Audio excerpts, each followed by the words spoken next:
First scoring తెలుసుకుంటే game ఆడాలన్నా చూడాలన్నా easy. క్రికెట్లో అయితే రన్స్, సో గాల్ఫ్లో స్ట్రోక్స్ చూద్దాము. ఇప్పుడు మనోడు జస్ట్ మొదలుపెట్టాడు, ఫస్ట్ షాట్ కొడుతున్నాడు. ఇక్కడ నుంచి స్కోర్ కౌంట్ చేసుకుంటూ వెళ్దాం. మనోడు స్కోర్ ఇప్పుడు 0. Okay, shot number 1. ఇప్పుడు ఆ బాల్ ఎక్కడ ఉందో ఎత్తుకొని రెండో షాట్ కొట్టడానికి వెళ్తున్నాం. బాల్ ఇక్కడ వచ్చి పడింది. ఇప్పుడు మనోడు సెకండ్ షాట్ కొడుతున్నాడు. సెకండ్ షాట్ గ్రీన్ మీద తీసుకొచ్చి పెట్టాడు. Stroke number 3. ఇప్పుడు లెట్స్ సీ. ఇది కొంచెం కాంప్లికేటెడ్ షాట్, ఎందుకంటే పల్లం వల్ల బాల్ లోపల కట్ అవుద్ది. ఓకే, థర్డ్ స్ట్రోక్ మిస్ అయింది. ఇప్పుడు ఫోర్త్ స్ట్రోక్ అన్నట్టు.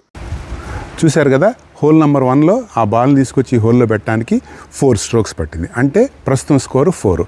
ఇలా హోల్ నెంబర్ 2, హోల్ నెంబర్ 3 అలా 18 హోల్స్ ఉంటాయి కోర్స్ మొత్తం మీద. ఎవ్రీ హోల్కి స్కోర్ యాడ్ అవుతూ ఉంటుంది. నేను మీకు ఎక్స్ప్లెయిన్ చేసింది వెరీ బేసిక్ స్కోరింగ్, దీన్ని స్ట్రోక్ ప్లే అంటారు. సో నెక్స్ట్ వీడియోస్లో పెనాల్టీస్ ఏంటి, టీమ్ ఎలా జరుగుద్ది, ఇండివిజువల్గా ఎలా కంప్లీట్ అవుతారు, ఇవన్నీ కవర్ చేద్దాం. Okay, see you in the next video.